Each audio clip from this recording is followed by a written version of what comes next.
السلام علیکم دوستو، اپنا ذوق چینل ایک اور نئی منفرد ویڈیو کے ساتھ آپ کی خدمت میں حاضر ہے، جس کا عنوان ہے ملکہ ازابیلا اور سقوط غرناطہ کی سیریز۔ اس سیریز میں آپ جان سکیں گے کہ اندلس سے اسپین کیسے بنا۔ تقریباً آج سے 500 سال پہلے اسپین یا ہسپانیہ اندلس نامی ایک مسلم ملک ہوا کرتا تھا، جہاں مسلمانوں نے 800 سال حکومت کی ہے۔ آخرکار اندلس کے مسلم حکمرانوں کی بزدلی اور غلامی کی وجہ سے اندلس کے مسلمانوں کا زوال شروع ہوا، جو رفتہ رفتہ اندلس سے اسپین کی جانب منتقلی کا باعث بنا۔ یہ سب کچھ کیسے کس طرح وقوع پذیر ہوا، یہ آپ مکمل تفصیل کے ساتھ ہماری اس سیریز کی قسط وار ویڈیوز میں جان سکیں گے، جس کی یہ آج پہلی قسط ہے۔ آگے بڑھنے سے قبل آپ سے گزارش ہے کہ ہمارے اس چینل کو سبسکرائب کر لیں تاکہ آئندہ کی قسط وار ویڈیوز آپ کو باقاعدہ ملتی رہیں۔ تو شروع کرتے ہیں اپنے موضوع کو۔ یہ سن 1491 عیسوی کے آخری مہینے کی بات ہے۔ ایک صبح افق مشرق پر ابھرتا ہوا سورج اپنی سنہری اور پہلی کرنوں کے جال پھیلا رہا تھا۔ جنوب کے کوہستانوں میں خوابیدہ دھندلکے آہستہ آہستہ اپنا دامن سمیٹ رہے تھے، اور سیراں وادہ اور الفجارہ اور الحمراء کی بلند چوٹیوں پر برف کے تاج جگمگا رہے تھے۔ سینٹا فے کے فوجی کیمپ میں چہل پہل شروع ہو چکی تھی۔ ملکہ ازابیلا شاہی خیمے سے کچھ دور ایک پہاڑی پر کھڑی تھی، اور غرناطہ کا دھندلا سا منظر اس کے سامنے تھا۔ کبھی کبھی اس کی نگاہیں ارد گرد کے پھیلے ہوئے خیموں یا پڑاؤ سے آگے ویگا کے نشیب و فراز میں ان ویران بستیوں میں جا رکتی تھیں، جہاں جلے اور اجڑے ہوئے مکانات جنگ کی ہولناکیوں کی گواہی دے رہے تھے۔ لیکن چند لمحوں کے بعد یہ طلسماتی شہر، جسے وہ 6 میل کے فاصلے سے بار بار دیکھ چکی تھی، اور جس کے بلند و بالا مینار اور گنبد اس کے ذہن پر نقش ہو چکے تھے، پھر اس کی نگاہوں کے سامنے آ جاتے۔ جنگ کے ایام میں جب اس نے پہلی بار اس پہاڑی سے غرناطہ کا منظر دیکھا تھا، اس وقت سورج ڈوب رہا تھا، اور اسے ایسا محسوس ہو رہا تھا جیسے سینٹا فے اور الحمراء کا درمیانی فاصلہ یکایک کم ہو گیا ہو۔ اس کے بعد پہاڑی اس کے لیے ایک مستقل سیرگاہ بن چکی تھی۔ اس کی سہولت کے لیے اوپر چڑھنے کا راستہ کشادہ کر دیا گیا، اور چوٹی پر ایک خوبصورت شامیانہ بھی لگا دیا گیا۔ عام طور پر جب وہ شاہی خیمے سے باہر نکلتی تو خادموں اور کنیزوں کی پوری فوج اس کے ساتھ ہوتی تھی، لیکن جب کوئی ذہنی الجھن پیش آتی تو اسے اپنی خاص سہیلیوں کی رفاقت بھی ناگوار گزرتی تھی، اور آج اس کی یہ حالت تھی کہ جب وہ شاہی خیمے سے نکلی تو صرف 2 خادمیں اس کے ساتھ تھیں، لیکن اس نے پہاڑی پر پہنچتے ہی انہیں بھی رخصت کر دیا۔ ازابیلا اس بات سے پریشان تھی کہ کستلا کے بشپ اور کلیسا کے محکمہ احتساب کے سربراہ نے اپنے خط میں جنگ بندی کے معاہدے کے خلاف شدید احتجاج کیا تھا، اور فرڈینینڈ کو یہ مشورہ دیا تھا کہ متارکہ جنگ کے معاہدے کو بلا تاخیر منسوخ کر کے غرناطہ پر بھرپور حملہ کر دے۔ اس خط کا جواب دینا ضروری تھا، لیکن فرڈینینڈ نے زیمنس کے خط پر ایک سرسری سی نظر ڈالنے سے زیادہ کچھ نہیں کیا تھا۔ رات کا کھانا کھاتے وقت ملکہ نے تیسری بار اس خط کا ذکر کیا تھا، لیکن فرڈینینڈ نے یہ کہہ کر ٹال دیا کہ ہم صبح غور کریں گے، اس وقت ہم بہت تھکے ہوئے ہیں۔ اور جب صبح ہوئی تو وہ گشت پر جا چکا تھا۔ ازابیلا کچھ دیر شامیانے کے قریب کھڑی رہی، پھر وہ پیچھے ہٹ کر ایک کرسی پر بیٹھ گئی۔ اچانک اسے گھوڑے کی ٹاپ سنائی دی اور وہ اٹھ کر دائیں طرف دیکھنے لگی۔ فرڈینینڈ ٹیلے پر پہنچتے ہی گھوڑے سے کود پڑا، اور اس نے آگے بڑھ کر ملکہ کے ہاتھ کو بوسہ دیتے ہوئے کہا، آج سردی زیادہ تھی، آپ کو کچھ دیر اور آرام کر لینا چاہیے تھا۔ ملکہ نے جواب دیا، جب منزل اتنی قریب آ چکی ہو تو مسافر آرام نہیں کر سکتے۔ آج صبح ہوتے ہی میں آپ کو یہ یاد دلانا چاہتی تھی کہ جنگ بندی کے 10 دن تو گزر چکے ہیں، اور معاہدے کے مطابق ہمیں سینٹا فے اور غرناطہ کے درمیان یہ 6 میل کا فاصلہ طے کرنے میں 60 دن اور لگ جائیں گے۔ فرڈینینڈ نے جواب دیا، ملکہ آپ یہ کیوں نہیں سوچتی کہ یہ 60 دن اور 6 میل اس قوم کی زندگی اور موت کے درمیان آخری حد فاصل ہیں، جس نے 800 سال اس زمین پر حکومت کی ہے۔ مجھے معلوم ہے کہ آپ کے ذہن میں ابھی تک زیمنس کے خط کا اثر ہے، لیکن اس بوڑھے پادری کو کیا معلوم کہ جس قوم کو ہم ہلاکت کے آخری کنارے پر لے آئے ہیں، اس نے چند برس کے اندر اندر جبل الطارق سے لے کر پیرینیز کی چوٹیوں تک کلیسا کے سارے پرچم سرنگوں کر دیے تھے۔ زیمنس کو کون سمجھا سکتا ہے کہ جب اس قوم کا زوال شروع ہو چکا تھا تو بھی کلیسا کی متحدہ قوت کو دریائے ناگس اور وادی الکبیر کے درمیان چند منازل کا فاصلہ طے کرنے میں بھی 4 صدیاں لگ گئی تھیں، اور ان 4 صدیوں میں جب کبھی ان کا مدافعانہ جذبہ پیدا ہوا وہ دنوں میں برسوں کا حساب چکا دیتے تھے۔ وہ دونوں کرسیوں پر بیٹھ گئے۔ ازابیلا نے کہا، میرا مقصد آپ کی رائے سے اختلاف نہ تھا۔ میں اس بات پر فخر کرتی ہوں کہ جن ہاتھوں سے اندلس کی آزادی کا چراغ بجھنے والا ہے وہ میرے شوہر کے ہاتھ ہیں۔ میں صرف اشتیاق کا مظاہرہ کر رہی تھی۔ اگر آپ سیمنز کا خط اچھی طرح پڑھ لیتے تو آپ کو یہ غلط فہمی کبھی نہ ہوتی کہ وہ آپ کی عظیم الشان کامیابیوں کو کوئی اہمیت نہیں دیتا۔ میں نے اس کا خط پڑھ لیا تھا۔ وہ چاہتا ہے کہ ہم بلا تاخیر متحرکہ جنگ کا معاہدہ منسوخ کر کے غرناطہ پر چڑھائی کر دیں۔ وہ صرف ایک پادری ہے اور میں تمام حالات پر نگاہ رکھنے والا سپاہی ہوں۔ وہ یہ سمجھتا ہے کہ اہل غرناطہ مر چکے ہیں اور اب صرف ان کی لاشیں نوچنے کا کام باقی رہ گیا ہے، لیکن میرے نزدیک غرناطہ ایسی حالت میں بھی ایک ایسا آتش فشاں پہاڑ ہے جس کی تہہ میں ابھی تک لاوا ابل رہا ہے۔ اس آتش فشاں پہاڑ کے دبانے پر کلیسا کے اقتدار کے مسند سجانے سے پہلے مجھے اس اطمینان کی ضرورت ہے کہ وہ لاوا ٹھنڈا ہو چکا ہو۔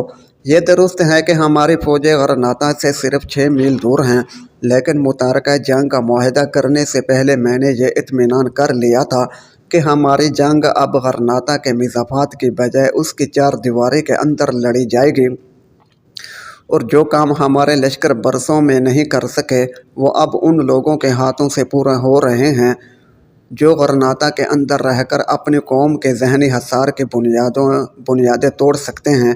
کیا میری کامیابی معمولی ہے کہ جو مقصد ہمیں ہزاروں سپاہیوں کی قربانی پیش کرنے کے بعد حاصل ہو سکتا تھا وہ اس شخص کے ہاتھوں پورا ہو رہا ہے جسے ہمارے دشمن اپنے آخری قلعے کا آخری محافظ سمجھتے ہیں؟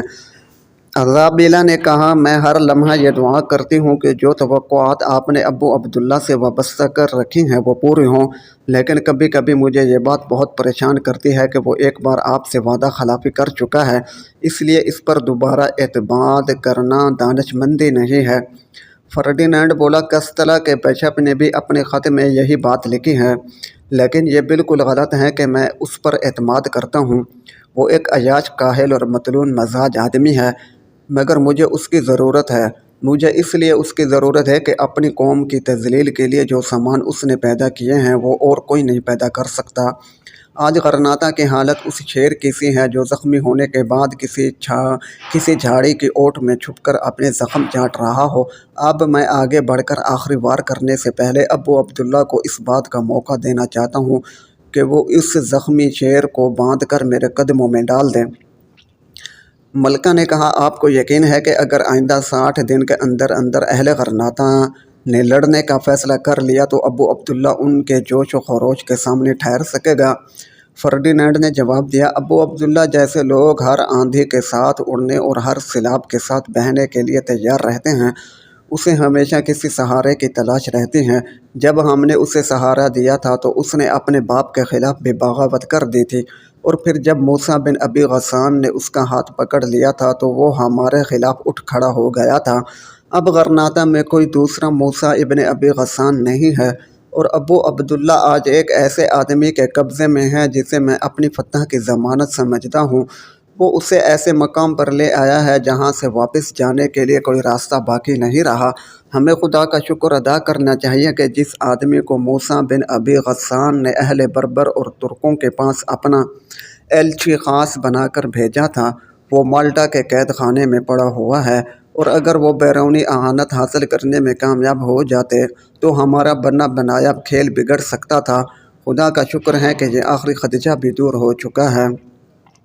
فرڈینینڈ نے جواب دیا، یہ خدشہ اس وقت دور ہوگا جب وہ ایک قیدی کی حیثیت سے میرے سامنے کھڑا ہوگا اور اسے چاہنے والے اور اسے جاننے والے یہ گواہی دیں گے کہ حامد بن زہرہ یہی ہے۔ ملکہ نے پریشان ہو کر سوال کیا، کیا یہ بھی ممکن ہے کہ مالٹا والوں نے کسی اور آدمی کو حامد بن زہرہ سمجھ کر گرفتار کر لیا ہو اور ہمارے سفیر نے بھی اس کے متعلق مزید چھان بین کرنے کی ضرورت محسوس نہ کی ہو؟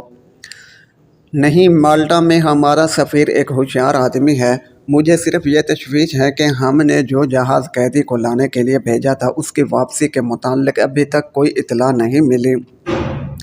ملکہ نے فکر مند ہو کر کہا، آپ کہتے تھے کہ ترکوں کے جنگی جہاز ان دنوں بحیرہ روم میں گشت کر رہے ہیں۔ خدا نہ کرے ہمارے جہاز کو کوئی حادثہ پیش آ گیا ہو تو؟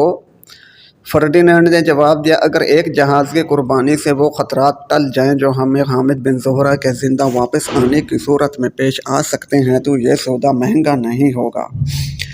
آپ اسے اتنا خطرناک سمجھتے ہیں؟ فرڈینینڈ نے جواب دیا، کبھی کبھی رات کے سناٹے میں ایک ہی پہرے دار کی چیخ سے ساری بستی جاگ اٹھتی ہے۔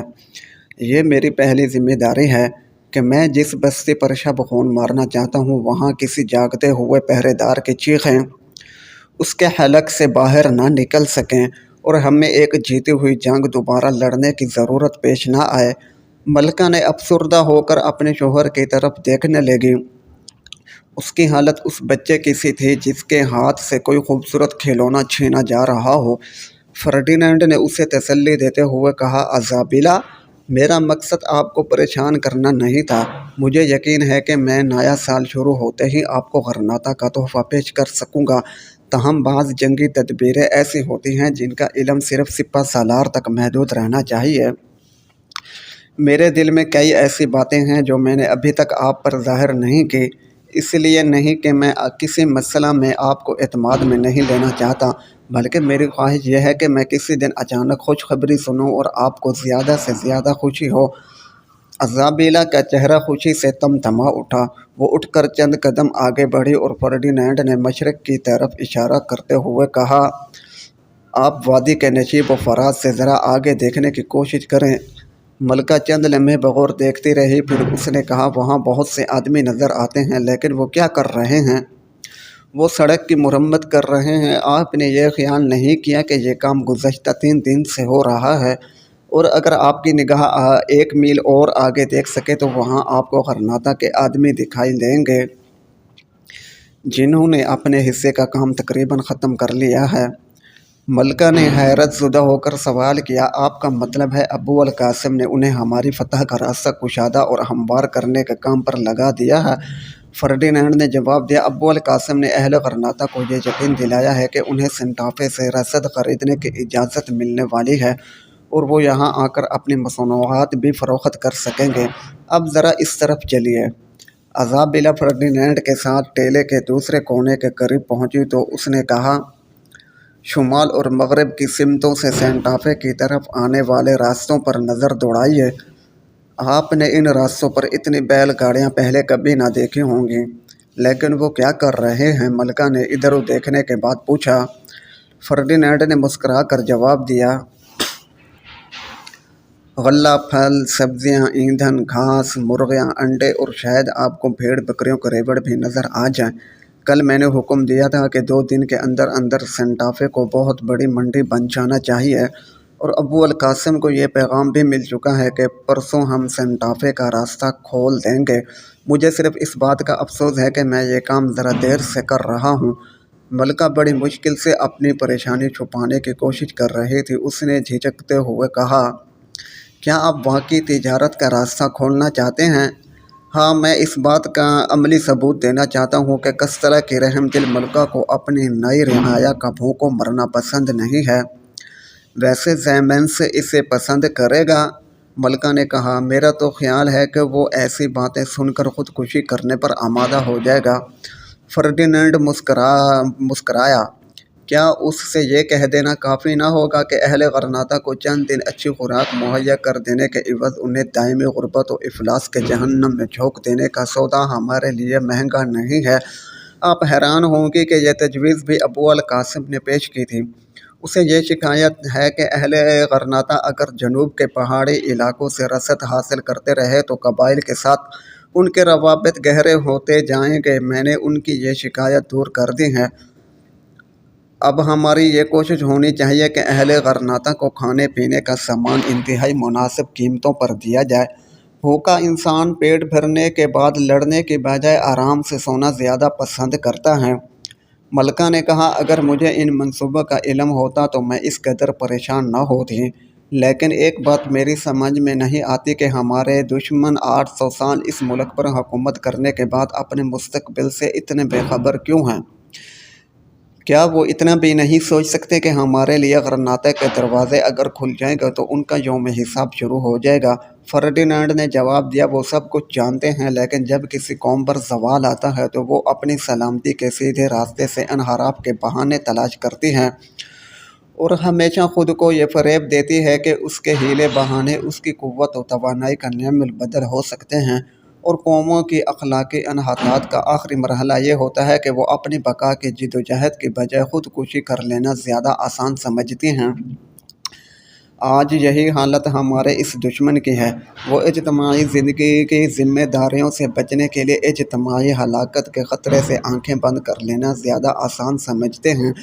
یہ ہماری خوش قسمتی ہے کہ جن آدمیوں کی ذہانت اور مکاری کو وہ اپنا آخری سہارا سمجھتے ہیں، وہی اپنا مستقبل ہمارے ساتھ وابستہ کر چکے ہیں۔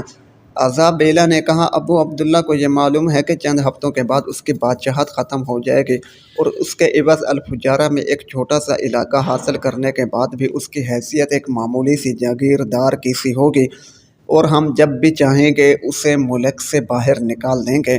ابو القاسم کو بھی یہ خوش فہمی نہیں ہو سکتی کہ جب ابو عبداللہ کی بادشاہت ختم ہو جائے گی تو اس کی وزارت باقی رہے گی۔ پھر وہ کس امید پر یہ کھیل کھیل رہے ہیں؟ فرڈینانڈ مسکرا دیا، کھیل صرف میرا ہے، وہ دونوں تو شطرنج کے مورے ہیں۔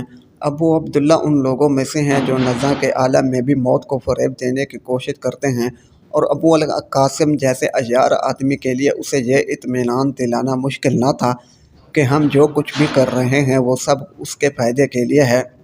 جب متارکہ جنگ کے متعلق گفتگو ہو رہی تھی تو اس کی سب سے بڑی خواہش یہ تھی کہ اسے ہتھیار ڈالنے کے بعد بھی کم از کم 1 سال کے لیے الحمرا کے شاہی محلات اور قلعے سے بے دخل نہ کیا جائے، اور آپ نے میرے احتجاج کے باوجود بھی تسلیم کر لیا تھا۔ آپ کو احتجاج کرنے کی ضرورت ہی نہ تھی، میں نے یہ مطالبہ تسلیم کرنے سے پہلے اس بات کا اطمینان کر لیا تھا کہ جب ہمارا لشکر غرناطہ میں داخل ہوگا تو ابو عبداللہ الحمرا میں نہیں ہوگا۔ دوستو، جاری ہے بقیہ اگلی ویڈیو میں آپ ملاحظہ